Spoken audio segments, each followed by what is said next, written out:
नमस्कार आदाब दोस्तों। तो चलिए आज हम फिर लाए हैं देश दुनिया की तमाम छोटी बड़ी ब्रेकिंग न्यूज। तो खबरों को स्टार्ट करने से पहले आपसे छोटी सी रिक्वेस्ट है दोस्तों, अगर चैनल पर नए हैं तो चैनल को सब्सक्राइब करें, नोटिफिकेशन को ऑन करिए और वीडियो को लाइक करें, अपने दोस्तों के साथ ज्यादा से ज्यादा शेयर करें। तो आज की सबसे पहली और बड़ी खबर में आपको कांग्रेस नेता राहुल गांधी ने तेलंगाना में महिला मतदाताओं को लुभाते हुए कहा कि राज्य में कांग्रेस की सरकार बनने पर महिलाओं को 2500 रुपये नगद देने के साथ ही कुल 4000 रुपये का मासिक लाभ दिया जाएगा। श्री गांधी ने गुरुवार को तेलंगाना के अंबंतपल्ली गांव में महिलाओं की उमड़ी भारी भीड़ के बीच कहा कि तेलंगाना में मुख्यमंत्री केसीआर की लूट से सबसे ज्यादा प्रभावित महिलाएं हुई है, इसलिए कांग्रेस ने निर्णय लिया है कि राज्य में सत्ता में आने के बाद जितना पैसा मुख्यमंत्री चंद्रशेखर राव ने तेलंगाना की जनता से लूटे हैं वह सब पैसा महिलाओं के बैंक खाते में डाला जाएगा। उन्होंने कहा कि कांग्रेस सरकार बनने पर तेलंगाना की महिलाओं को प्रति माह 4000 रुपये का फायदा होगा। इस हिसाब से सबसे पहले महिलाओं के खाते में हर महीने 2500 रुपये जमा किए जाएंगे।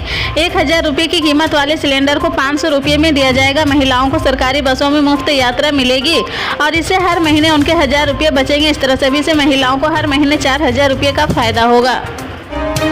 सीएम योगी आदित्यनाथ ने इजराइल हमास के बीच हो रहे युद्ध में गाजा में हमले की सराहना की है। राजस्थान चुनाव में एक रैली को संबोधित करते हुए सीएम योगी ने कहा, मध्य पूर्वी देश तालिबानी मानसिकता को कुचल रहा है। इसके साथ ही उन्होंने कहा कि तालिबान का इलाज तो बजरंग बली का गदा रही है। दरअसल सीएम योगी आदित्यनाथ ने बाबा बालक नाथ के नामांकन के लिए राजस्थान पहुंचे थे, जहाँ उन्होंने साथ ही यूपी में हो रहे बुलडोजर एक्शन का भी जिक्र किया है। सिर्फ इतना ही नहीं, सीएम योगी ने कानून व्यवस्था के मुद्दे पर गहलोत सरकार को घेरा है और पीएम मोदी के कामकाज की जमकर तारीफ की है। सीएम योगी ने रैली में लोगों को संबोधित करते हुए कहा कि तालिबान का उपचार तो बजरंग बली की गदा ही है। देख रहे हैं ना, इस समय गाजा में इजराइल तालिबानी मानसिकता को कैसे कुचलने का काम कर रहा, सटीक तरीके से बिल्कुल सटीक निशाना मारकर कुचल रहा है। आईआईटी बीएचयू कैंपस में लगातार छात्राओं से छेड़छाड़ के मामले सामने आ रहे हैं। बुधवार को भी आधी रात के बाद एक छात्रा से छेड़छाड़ की घटना हुई है। छेड़छाड़ का मामला गर्माता जा रहा है। बताया जा रहा है कि आईआईटी बीएचयू कैंपस में दोस्त के साथ घूम रही छात्रा के कपड़े उतारे और वीडियो भी बनाया गया है। घटना के बाद से बीएचयू स्टूडेंट्स में माफी रोस्त व्यवस्था है। हजारों की संख्या में छात्रों ने पीड़िता के लिए न्याय की मांग करते हुए कैंपस में प्रोटेस्ट शुरू कर दिया है। छात्रों ने कहा कि आरोपी युवकों के खिलाफ सख्त से सख्त कार्रवाई हो।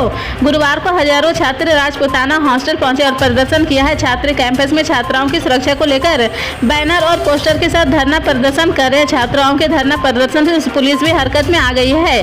बीएचयू आईआईटी में छेड़छाड़ हादसे के बाद सख्ती बढ़ा दी गई है। जारी निर्देश में लिखा गया कि परिसर के सारे गेट रात 10 बजे से सुबह 5 बजे तक बंद रहेंगे।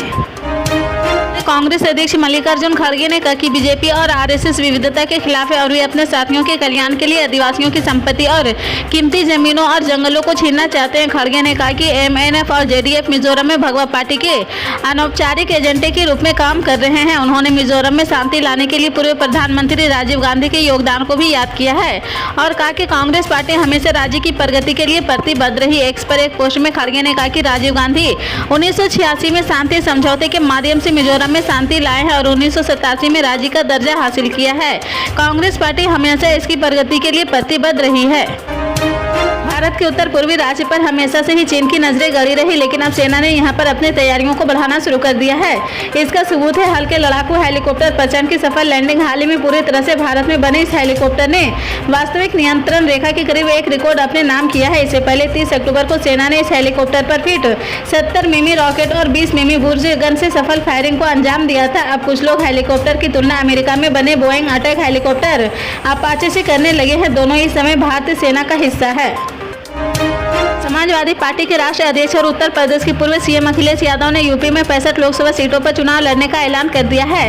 वहीं इसी बीच उन्होंने एक ऐसा बयान दिया है जिससे इंडिया गठबंधन के दल कांग्रेस और राष्ट्रीय लोकदल को राहत मिलेगी। सहारनपुर पहुंचे सपा मुखिया अखिलेश यादव ने मीडिया से बात करते हुए कहा कि मैं आपसे कह रहा हूं कि अभी तक जितने हमने गठबंधन किए हैं, कोशिश हुई कि किसी गठबंधन साथी को निराश न करे।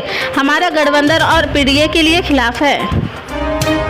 कांग्रेस नेता नवजोत सिंह सिद्धू ने पंजाब और दिल्ली की आम आदमी पार्टी की सरकार की शराब नीति को लेकर सवाल खड़े किए हैं। उन्होंने पटियाला में प्रेस कॉन्फ्रेंस करते हुए संबोधित करते हुए आम आदमी पार्टी को घेरा। सिद्धू ने एक्साइज नीति को चोरी और सीनाजोरी का नाम भी दिया है।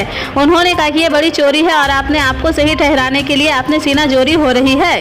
कांग्रेस नेता ने आगे कहा कि आम आदमी पार्टी ने कहा था कि हम स्कूल कॉलेज धार्मिक संस्थानों के सामने हम शराब के ठेके खोलने के आदेश नहीं देंगे, लेकिन जब ये शराब पॉलिसी दिल्ली में 2.5-3 महीने रही, इसके बाद इस पॉलिसी को विड्रॉ करना पड़ा है। पॉलिसी के विड्रॉ होने से ही साफ हो जाता है कि दाल में कुछ काला है। अगर ये पॉलिसी जनहित और लोकहित में थी तो विड्रॉ क्यों की गई है। सिद्धू ने आगे कहा कि पॉलिसी पंजाब में लागू हुई है लेकिन वो आज तक विड्रॉ नहीं हुई है। उन्होंने कहा कि ये 30 से 40 करोड़ का मामला है।